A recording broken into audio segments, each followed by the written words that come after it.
Hello students, last lecture में हम लोगों ने relationship between Gibbs free energy and cell potential के बारे में डिस्कस किया था और ये देखा था कि कब सेल पॉसिबल होगा, ये फिजिबल कब होगा, कब स्पॉन्टेनियस होगा, उस सब के बारे में हम लोगों ने डिस्कशन किया था। ठीक है, तो एक और रिलेशन आज सेल के लिए, सेल पोटेंशियल और पीएच में रिलेशनशिप है ये। तो relationship between pH and E of cell, यानी कि सेल पोटेंशियल और पीएच में क्या रिलेशन है या क्या कैसे हम पीएच फाइंड आउट कर सकते हैं सेल पोटेंशियल से किसी भी एसिड के लिए। ठीक है, तो इसके लिए रिलेशन है, इससे भी रिलेटेड क्वेश्चन आएंगे। देखो रिलेशन से रिलेटेड क्वेश्चन यहाँ से मिलेगा हमें।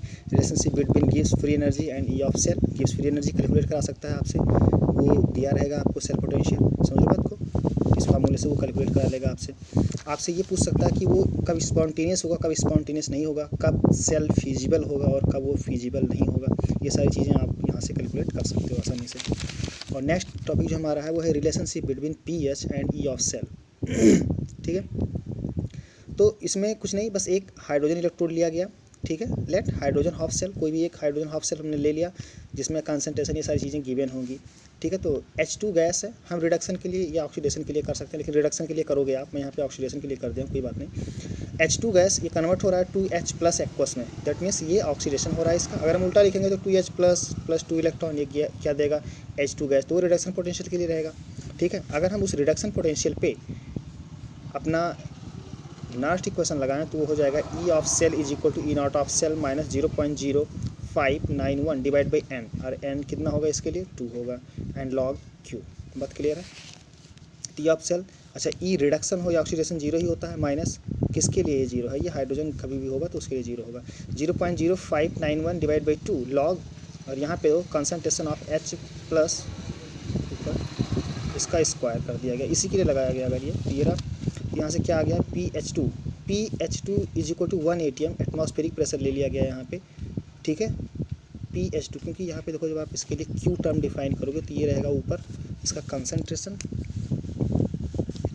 ऊपर क्या रखोगे इसका कंसंट्रेशन का स्क्वायर डिवाइडेड बाई इसका रखोगे नीचे, तो ये आपका गैस है, तो गैस का क्या होता है प्रेशर होता है पार्शियल प्रेशर, तो इसका क्या रखोगे 1 एटमॉस्फेरिक प्रेशर ले लिया गया है। ठीक है, मतलब खुले में कराया जा रहा है ये जो भी रिएक्शन है at atmospheric pressure.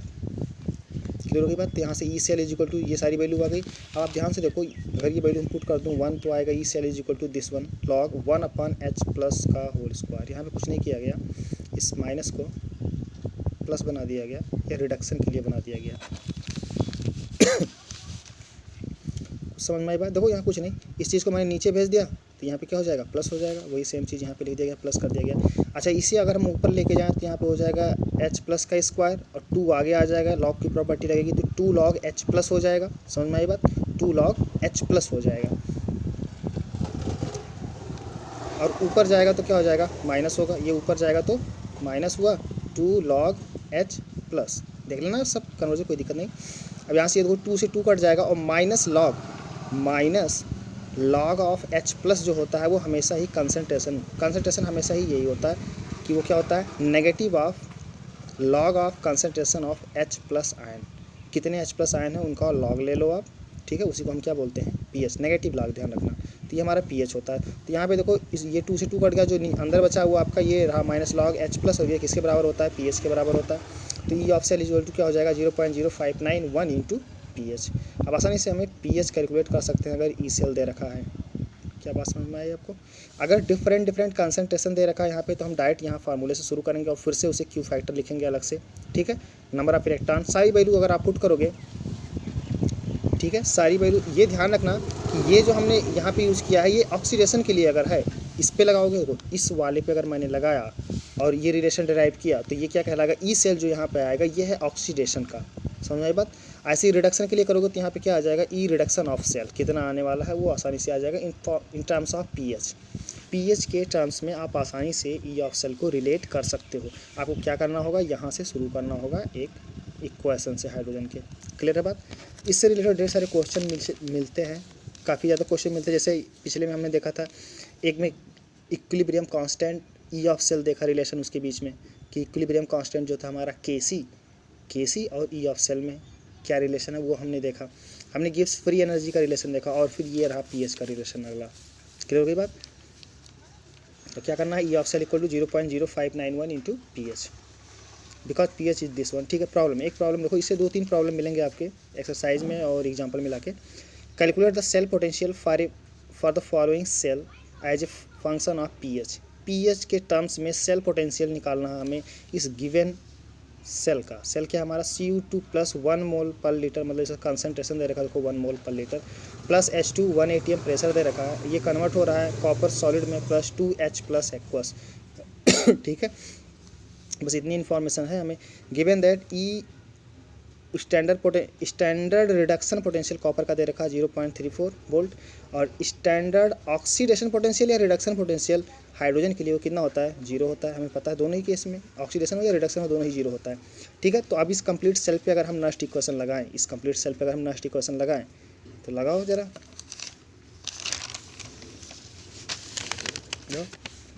E of cell equal to क्या हो जाएगा, E not of cell minus 0.0591 divide by n log of Q, और ई नॉट ऑफ सेल, ये वाला ई नॉट ऑफ सेल आप आसानी से अलग से कैलकुलेट कर सकते हो स्टैंडर्ड वैल्यू से। E not of cathode minus E not of anode, सारी वैल्यू पुट करो तो 0.34। ये एनोड पे हाइड्रोजन था तो उसका कितना है, 0 है, घटाओ कितना आएगा 0.34 वोल्ट आया।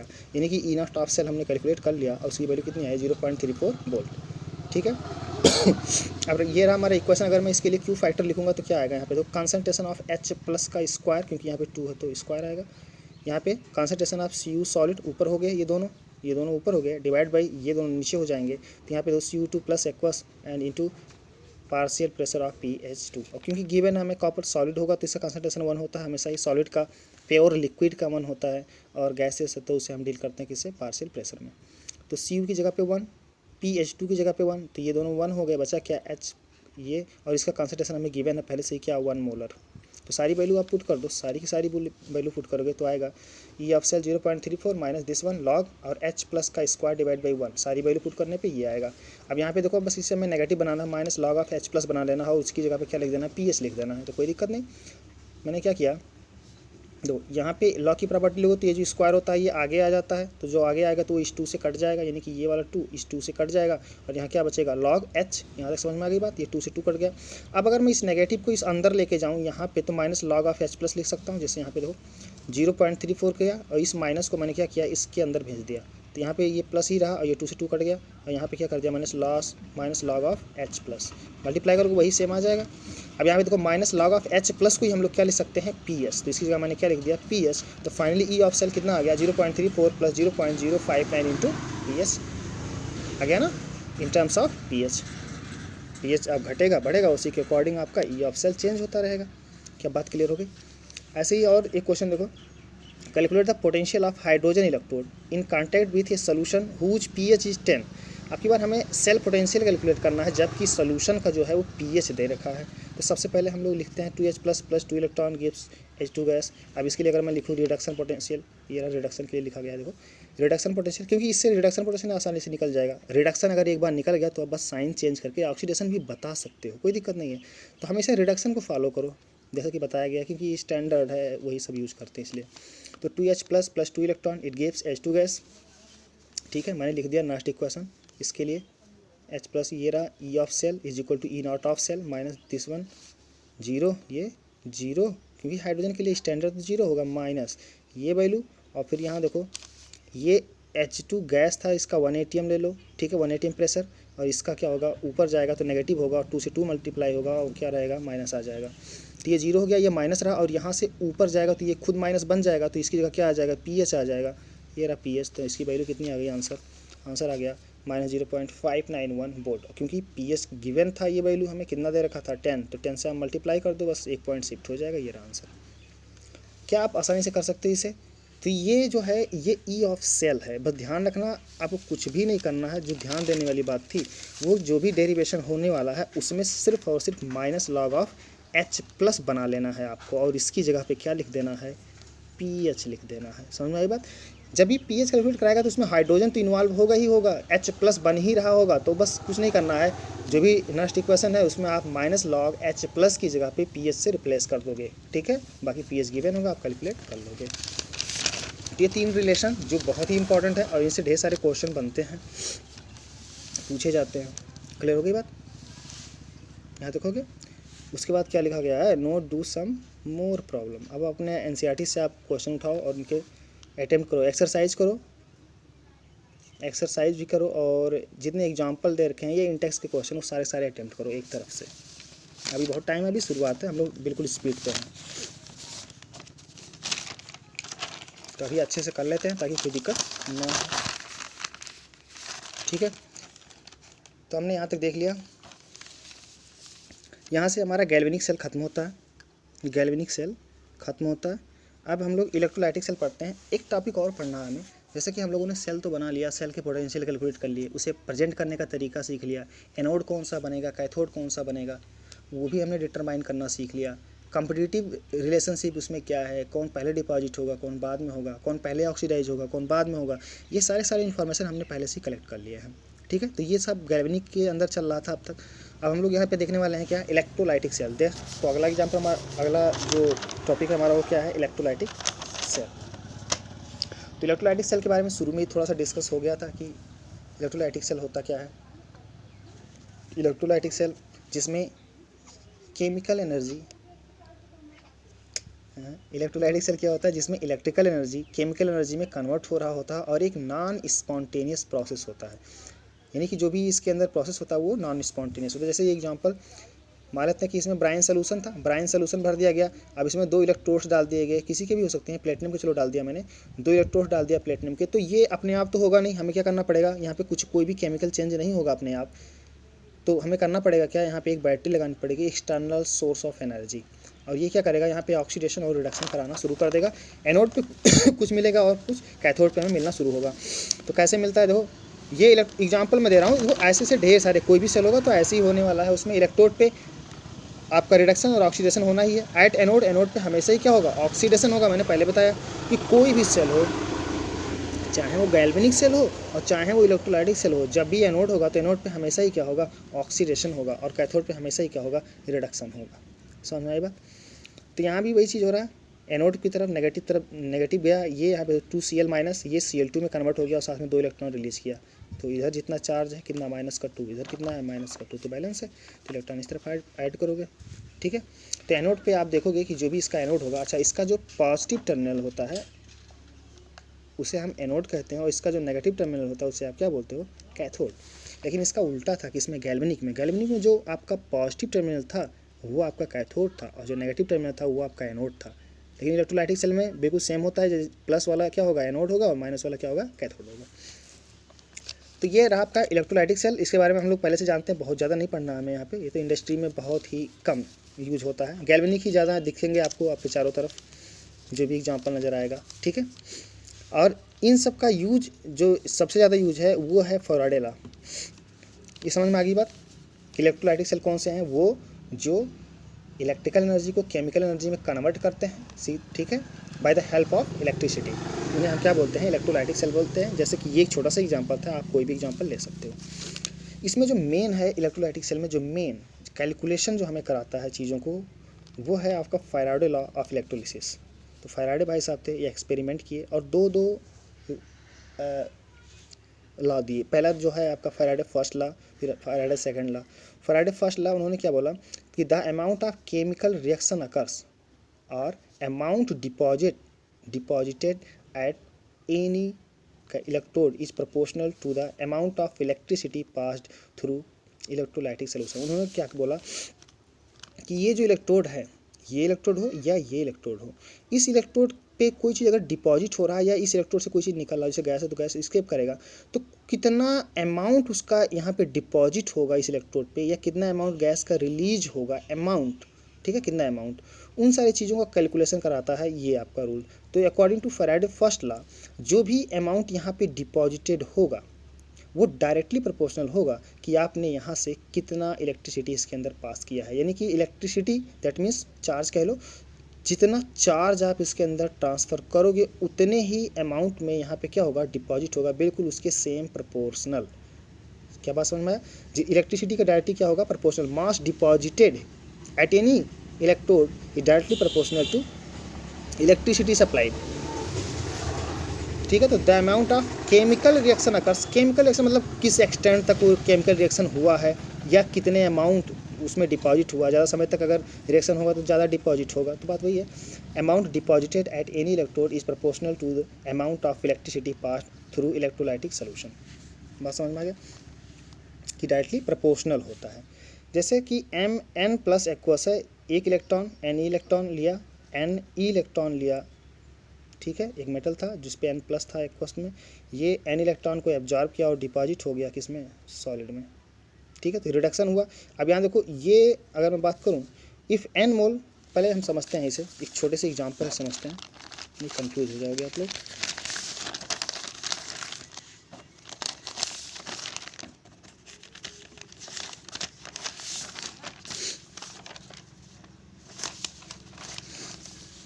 देखो अगर मान लो कि Na प्लस था, ठीक है, और हमने क्या लिया, एक इलेक्ट्रॉन इसके अंदर डाला, तो ये क्या बन जाएगा, Na सॉलिड बनेगा। स्टीकियोमेट्रिक केमिस्ट्री में जब हम कल कैलकुलेशन कर रहे थे, रिवीजन क्लास याद करो, जब हम लोग रिवीजन क्लास में जब देखा गया था कि कितनी क्वांटिटी किसकी बनेगी, कार्बन डाइऑक्साइड को बर्न कर रहे थे, याद है, कार्बन डाइऑक्साइड को नहीं बल्कि कार्बन को बर्न किया गया था, मीथेन को बर्न किया गया था, और ये बताया गया था आपको कि इसमें से लिमिटिंग एजेंट कौन सा है, या कितने अमाउंट में कार्बन डाइऑक्साइड या वाटर वेपर प्रोड्यूस होंगे, इन सारी चीज़ों का कैलकुलेशन हमने किया था, ठीक है, रिवीजन क्लास में तो याद ही होगा। तो वही सेम चीज़ यहाँ पे, वही सारे स्टीकियोमेट्रिक यहाँ पे लगाने जा रहा हूँ मैं। जैसे यहाँ पे देखो, एक छोटा सा सिंगल टिनी आयन है सोडियम प्लस का, Na प्लस का, वो एक इलेक्ट्रॉन एब्जॉर्ब करता है और सोडियम सॉलिड बन के प्रेसिपिटेट हो जाता है या सॉलिड बन जाता है, ठीक है।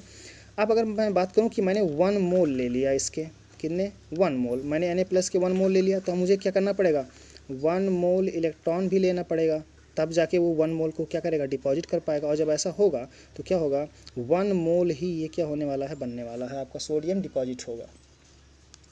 क्लियर हो गई बात, यानी कि अच्छा, अब ऐसा हम कर सकते हैं, अगर एक एक मोल में हमने डील कर लिया, अगर Cu2 प्लस होता, तो अगर मान लो Cu2 प्लस होता है, ऐसा कि Cu2 प्लस है, तो हम क्या करते हैं, 2 इलेक्ट्रॉन डालते हैं इसमें, और क्या बनता, Cu सॉलिड बन जाता है इस केस में।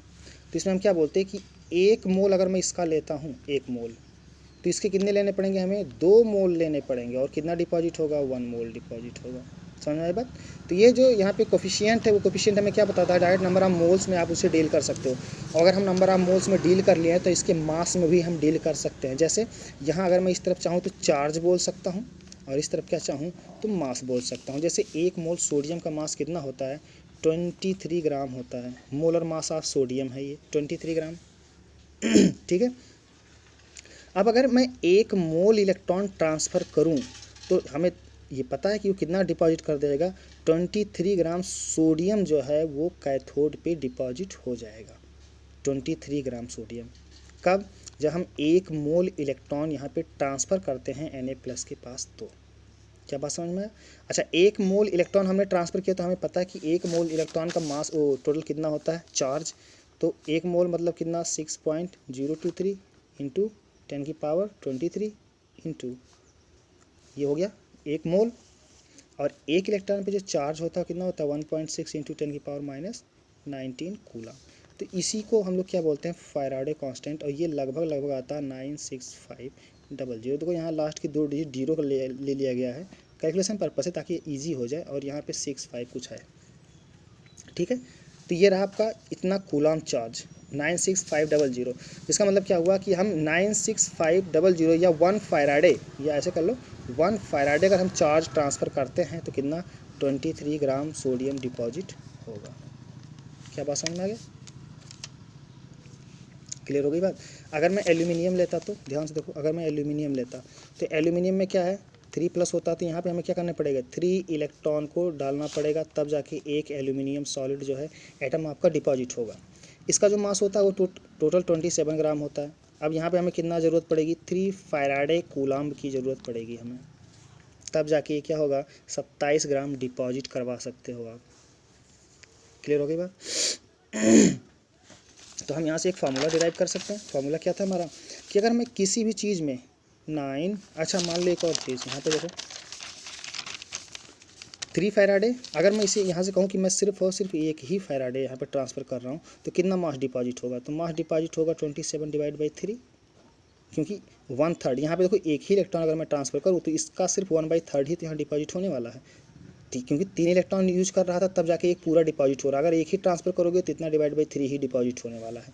और जो ये है मोलर मास है, ये आपका क्या है, मोलर मास है, और ये आपका क्या है, इसकी बैलेंसी है। और molar mass divide by valency को हम लोग क्या बोलते हैं, इक्विवेलेंट मास। क्या बोलते हैं उसे, इक्विवेलेंट मास। यानी कि जब भी हम 1 फैराडे इलेक्ट्रिसिटी पास करते हैं, 1 फैराडे कूलॉम चार्ज ट्रांसफ़र करते हैं, तो वहाँ से क्या होगा, 1 इक्विवेलेंट मास जो होगा वो डिपॉजिट होगा। किसका, एल्यूमिनियम का। सोडियम का भी देखो, कॉपर का भी हमने देखा था यहाँ पे, तो कॉपर का 2 इलेक्ट्रॉन की जरूरत पड़ी थी। अगर मैं एक ही इलेक्ट्रॉन इसमें ट्रांसफ़र करूँ, यानी कि 1 फैराडे ट्रांसफ़र करूँ यहाँ पे, 1 एक ही मोल ट्रांसफ़र करूँ, तो यहाँ पे कितना डिपॉजिट होगा, Cu सॉलिड डिवाइड बाई कितना, 2। इसका मोलर मास जितना था वो डिवाइड बाई 2, क्योंकि 2 इलेक्ट्रॉन लगने पे एक पूरा मोलर मास डिपॉजिट होगा। अगर आधा इलेक्ट्रॉन ही आप ट्रांसफ़र कर रहे हो, 2 के बजाय एक ही कर रहे हो, तो कितना, जितना मास उसका मोलर मास था उसका कितना, हाफ डिपॉजिट होगा। फिर से, तो कॉपर का मोलर मास डिवाइड बाई क्या, 2, तो ये 2 क्या है, इसकी बैलेंसी है।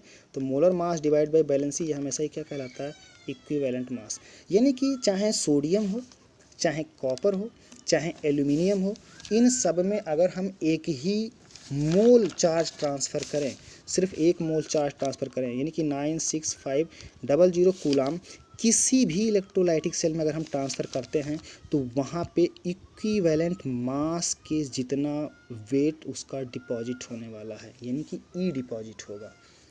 कॉपर है तो कितना, कॉपर का मोलर मास डिवाइड बाई 2, इसका इक्विवेलेंट भी ऐसा। सोडियम है तो सोडियम का क्या, मोलर मास डिवाइड बाई कितना, 1, क्योंकि इसका क्या होता है, 1 होता है बैलेंसी। एल्यूमिनियम था तो इसका molar mass m divide by कितना, 3। ये है आपका इक्विवेलेंट मास, ये है सोडियम का इक्विवेलेंट मास, ठीक है, सोडियम का। ऐसे ही आपका ये कॉपर का।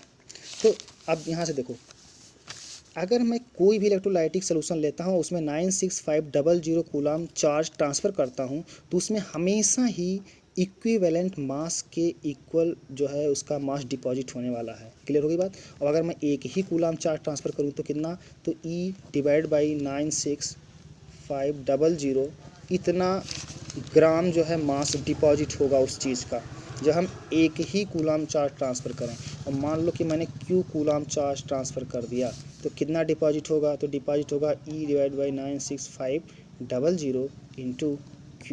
आप चाहो तो इसे करंट से रिलेट कर सकते हैं, कि mass deposited W is equal to E, Q की जगह मैंने क्या लिख रहा हूँ, I into T, Q equal to IT होता है, एंड डिवाइड बाई 96500। तो ये एक फॉर्मूला है हमारा किसी भी इलेक्ट्रोलाइटिक सोल्यूशन के लिए। W is the mass deposited, E is the equivalent mass, जिस भी चीज़ को आप डिपॉजिट कर रहे हो उसका equivalent mass, I is the current in ampere, T क्या है आपका, T है आपका टाइम इन सेकंड, और ये 96500 आपका क्या है, ये है फैराडे कांस्टेंट, ठीक है, जो कूलाम है, 96500 कूलाम। क्लियर होगी बात। तो आप किसी भी, यही चीज़ उन्होंने कहा। अब यहाँ पे देखो, मास डिपॉजिटेड क्या है, वो डायरेक्टली प्रोपोर्शनल है किसके, इलेक्ट्रिसिटी पास्ट, यानी कि IT आपने जो भी डाला डायरेक्टली, और इसमें कांस्टेंट क्या है, E डिवाइड बाई 96500 एक कांस्टेंट है। क्लियर हो गई बात। E की वैल्यू डिपेंड करती है किस पे, ये तो इक्विवेलेंट मास है, अलग अलग चीज़ों के लिए अलग अलग होने वाला है, और 96500। तो क्लियर हो गई बात यहाँ तक, चलो बढ़िया। तो अब मैं वापस आता हूँ। अब यहाँ पे जो इक्वेशन मैंने दे रखा है, ये एक जनरल इक्वेशन है, this one is general equation. मैंने मान लिया कोई भी मेटल था तो वो n प्लस एक्वस, यानी कि इस पर चार्ज कितना है, n plus plus n electron, यानी कि n मोल इलेक्ट्रॉन ट्रांसफर करोगे तब जाके वो डिपॉजिट होगा। If n mole of electron pass then the amount deposited will be equal to molar mass. बिल्कुल सही। अगर आप क्या करोगे, टोटल n मोल ट्रांसफ़र करोगे इसके लिए, तो कितना डिपॉजिट होगा, वो पूरा मोलर मास डिपॉजिट हो जाएगा। लेकिन अगर एक ही मोल ट्रांसफ़र करते थे तो कितना ट्रांसफ़र होता है, इक्विवेलेंट मास तक। समझ में आई बात। तो ये चीज़, then mass deposited will be, if 1 mole electron is passed then mass deposited will be ms divide by n। ये रहा आपका इक्विवेलेंट मास, यानी कि molar mass divide by valency, और इसी को हम क्या बोलते हैं, इक्विवेलेंट मास। यानी कि कभी भी अगर 1 मोल इलेक्ट्रॉन या 1 मोल इलेक्ट्रॉन पे जो चार्ज है वो ट्रांसफ़र किया जाता है, तो हमेशा ही इक्विवेलेंट मास जितना डिपॉजिट होगा। क्लियर हो गई बात। तो 1 mole of electron is equal to कितना होता है 96500 कूलम चार्ज, वही चीज़। Thus the mass deposited 96500 coulomb charge अगर ट्रांसफर करोगे तो इक्विवेलेंट मास जो है डिपॉजिट होगा। अगर 1 कूलम चार्ज ट्रांसफर करोगे तो E डिवाइड बाई 96500 इतना ग्राम में है, ये सब ध्यान रखना, ग्राम जो है वेट डिपॉजिटेड होगा। अगर Q चार्ज ट्रांसफर करोगे तो कितना हो जाएगा E divide by 96500 into Q, इतना मास डिपॉजिट होगा। क्लियर होगी बात। वो फार्मूला आ गया आपका W equal to EIT divide by 96500। यहाँ तक हो गया। Where W is equal to mass deposited, I current है, T is time in second है, तो ये एम्पियर में है, ये सेकंड में है, ये ग्राम में है, और इक्विवेलेंट मास भी किस में होगा, ग्राम में होगा। ये प्रॉब्लम देखो, प्रॉब्लम बुक का है। A solution of copper sulphate is electrolysed for 10 minute with A current of 1.5 ampere. What is the mass of copper deposited at the cathode. कितना मास डिपॉजिट होगा, डायरेक्ट फार्मूला लगा लो आप। W इज इक्वल टू क्या होता है EIT and divide by 96500। अब ई देखो copper की बात हो रही है तो कॉपर का मोलर मास होता है 63, इसकी बैलेंसी कितनी है 2 है, तो 63 डिवाइड बाई 2 ये रहा इसका इक्विवेलेंट मास। ठीक है, ई आ गया। आई हमें गिवन है 1.5 एम्पियर, टी हमें गिवन है 10 मिनट के लिए, तो 10 इंटू 60 ये हो गया सेकेंड, 1.5 ये हो गया एम्पियर, ई ये रहा EIT डिवाइड बाई 96500। आप इसे कैलकुलेट कर लो और आंसर किस में आ जाएगा, ग्राम में आ जाएगा कि इतना ग्राम जो है वो डिपॉजिट होगा। क्या बात क्लियर है। तो ये एक रिलेशन है, आसानी से आप इसे डिराइव कर सकते हो और आसानी से आप इस पर ढेर सारे न्यूमेरिकल कर सकते हो।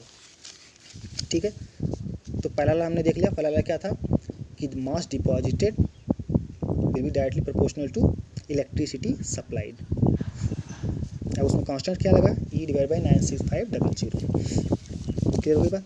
नेक्स्ट जो है हमारा वो है फैराडे सेकंड लॉ। इस पे न्यूमेरिकल और भी है, आप देख के करना बुक से। फैराडे सेकंड लॉ क्या कहता है, कुछ भी नहीं। सेकंड लॉ में मान लेते हैं कि सीरीज में ढेर सारे सेल अगर कनेक्ट कर दिए गए सीरीज में, यहाँ पे सीरीज देखो ये 3 सीरीज में कनेक्ट कर दिए गए हैं तीनों सेल, कोई जरूरी नहीं 3 ही हो, 2 हो सकते हैं या 5-6 हो सकते हैं, जितने भी चाहो आप सीरीज में कनेक्ट कर लो। तो क्या कहता है, the amount of different substances liberated by the same quantity of electricity is passed through the series connected electrolytes solution are proportional to their chemical equivalent weightage.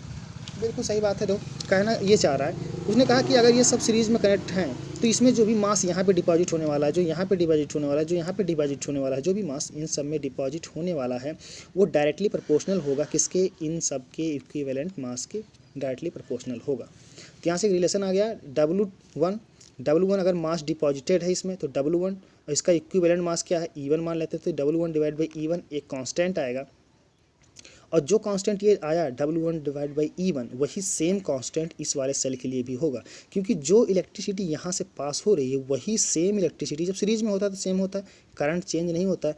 जो करंट यहाँ से आप डालोगे वही करंट चलेगा, इसका मतलब जितने इलेक्ट्रॉन आप यहाँ से डाले वही इलेक्ट्रॉन सर्कुलेट करते रहेंगे इस पूरे उसमें। समझ पाए ना बात को। तो अगर वही इलेक्ट्रॉन सर्कुलेट कर रहे हैं तो वही सेम नंबर ऑफ इलेक्ट्रॉन यहाँ भी पहुँचेंगे, सेम नंबर ऑफ इलेक्ट्रॉन यहाँ भी पहुँचेंगे, सेम नंबर ऑफ इलेक्ट्रॉन यहाँ भी पहुँचेंगे। तो और जो मास यहाँ पे डिपॉजिटेड होने वाला है वो इनके इक्विवेलेंट के मास के प्रोपोर्शनल होगा। ठीक है, तो W1 डिवाइड बाई E1 एक कांस्टेंट आएगा, जो कांस्टेंट यहाँ आएगा वही सेम कांस्टेंट यहाँ आएगा, वही सेम कांस्टेंट यहाँ आएगा। तो मैं यहाँ से एक रिलेशन लगा सकता हूँ, W1 divide by E1 is equal to W2 divide by E2 is equal to W3 divide by E3। ध्यान दो कि W1 is the mass deposited in first chamber, W2 second chamber में, W3 यहाँ क्या deposit हुआ वो है, E1 क्या है इक्विवेलेंट मास ऑफ दैट जो भी यहाँ डिपॉजिट हो रहा है उसका इक्विवेलेंट मास है। ऐसे E2 क्या है यहाँ पे जो डिपॉजिट हो रहा है उसका इक्विवेलेंट मास है, जो यहाँ डिपॉजिट हो रहा है वो इसका इक्विवेलेंट मास है। क्या बात क्लियर है। तो ये एक रिलेशन है, ये बहुत आसान सा है, ध्यान रखना, बहुत ही छोटा सा है कि अगर सीरीज में कनेक्ट है तो जो भी यहाँ पे डिपॉजिट होगा वो क्या होगा, E1 E2 E3 के प्रोपोर्शनल होगा, यानी कि W1 proportional to E1, W2 proportional to E3 और W3 प्रोपोर्शनल टू E3, और ये सब के सब जो होंगे वो कांस्टेंट रहेंगे। क्लियर हो गई बात। इस पे भी क्वेश्चन है हमारे उसमें बुक में दे रखा है, वो लास्ट वाला जो पेज अभी पूछ रहे थे आप लोग। ठीक है, तो एक क्वेश्चन देख लेते हैं।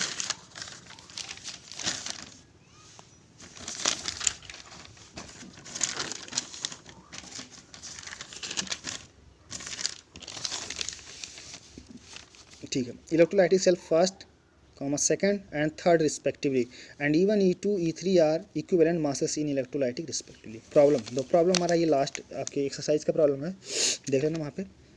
3 electrolytic cell A B C containing solution of zinc sulfate AgNO3 and copper sulfate respectively are connected in series 3 cell ले लिया उसने इलेक्ट्रोलाइटिक, पहले में जिंक सल्फेट, सिल्वर नाइट्रेट दूसरे में, और तीसरे में कॉपर सल्फेट का सोल्यूशन ले लिया उसने, ठीक है, और तीनों को ही सीरीज में कनेक्ट कर दिया, यानी कि फैराडे सेकंड लॉ इसमें वर्क करेगा। ठीक है, ये study current of 1.5 ampere was passed through them until 1.45 gram of silver deposited at the cathode. एक में सिल्वर कितना डिपॉजिट हो रहा है ये हमें दे रखा है, कितना 1.45 gram deposited at the cathode of cell be, ठीक है। How long will the current flow, कितने समय के लिए करंट फ्लो कराया गया 1.45 ग्राम डिपॉजिट करवाने के लिए। और दूसरा क्वेश्चन क्या पूछ रहा है, and what mass of copper and zinc were deposited. क्या बात समझ में आ गया, बहुत आसान सा क्वेश्चन है, बहुत ही छोटा सा क्वेश्चन है, लिखा बहुत बड़ा सा है। इसमें क्या होगा, W1 divide by E1 is equal to W2 divide by E2 is equal to W3 divide by E3, क्योंकि सेकंड में उसने सिल्वर नाइट्रेट लिया है तो ये सेकंड हमें पता है। तो हमें देखो एक चीज़ तो 1.45 ग्राम डिपॉजिट हुआ, 1.45 ग्राम डिपॉजिट हुआ है। तो ये मास डिपॉजिट अगर हम फर्स्ट लॉ लगाएं तो फर्स्ट के अकॉर्डिंग क्या होगा, EI into T divide by क्या 96500। तो यहाँ से देखो ध्यान से, हम पहले टाइम कैलकुलेट कर लेते हैं। यहाँ से आई हमें गिवन है, हम ई निकाल सकते हैं, सिल्वर का मोलर मास निकाल लो और डिवाइड बाई उसकी वैलेंसी 1 होती है, तो जितना उसका मोलर मास होगा वही उसका इक्विवेलेंट मास होगा। तो यहाँ पे रख दो, आई हमें गिवन है डिवाइड बाई 96500, ये सब गिवन है, तो यहाँ से टाइम आ जाएगा। टाइम जो भी आएगा वो सेकेंड में आएगा, बात समझ में आया। टाइम जो होगा ये ग्राम में होगा, ये आपका एम्पियर में होगा, ये सेकंड में होगा, ये सब ग्राम में। तो सेकंड में आ गया, टाइम अगर आ गया एक बार, ठीक है, टाइम आ गया, यहाँ से पहला क्वेश्चन का जवाब मिल गया आपको। दूसरे क्वेश्चन का जवाब हमें कैसे मिलेगा, यहाँ से देखो W2 की वैल्यू हमें पता है कितना है, W2 पता है हमें E2 भी पता है, यानी W2 कितना डिपॉजिट हुआ वो पता है, सिल्वर का कितना मोलर मास है वो पता है, ये हमें दोनों वैल्यू पता है।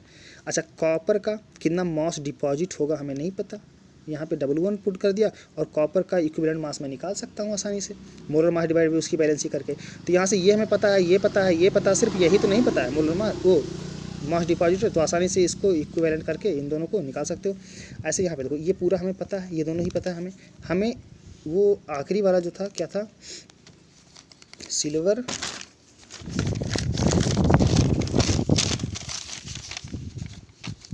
जिंक, एक जिंक है, पहले में जिंक था, दूसरे में सिल्वर, तीसरे में कॉपर। तो जिंक का हमें नहीं पता, तो जिंक वाले का भी वैसे ही हम कर सकते हैं, ठीक है, आसानी से कंपेयर कर लोगे आप जिंक का भी।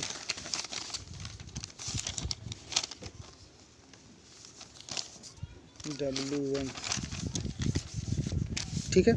अब यहाँ पे मान लेते हैं चलो ये जिंक का, तो यहाँ पे क्या करो, जिंक का मास डिपॉजिटेड नहीं पता हमें, ये नहीं पता हमें जिंक का इक्विवेलेंट मास पता होता है, जो उसका मोलर मास होगा वही उसका इक्विवेलेंट मास भी होता है, क्योंकि जिंक की नहीं डिवाइड बाई 2 होगा, क्योंकि जिंक की वैल्यू +2 होती है, ठीक है, इज इक्वल टू। अब ये चीज़ हमें दोनों पता है, क्योंकि मास डिपॉजिटेड भी गया है किसका, सिल्वर का, और उसका इक्विवेलेंट मास भी पता है, तो आसानी से आप यहाँ से W3 निकाल सकते हैं। एक लाइन का आंसर है ये, ठीक है। चलो अब नेक्स्ट लेक्चर में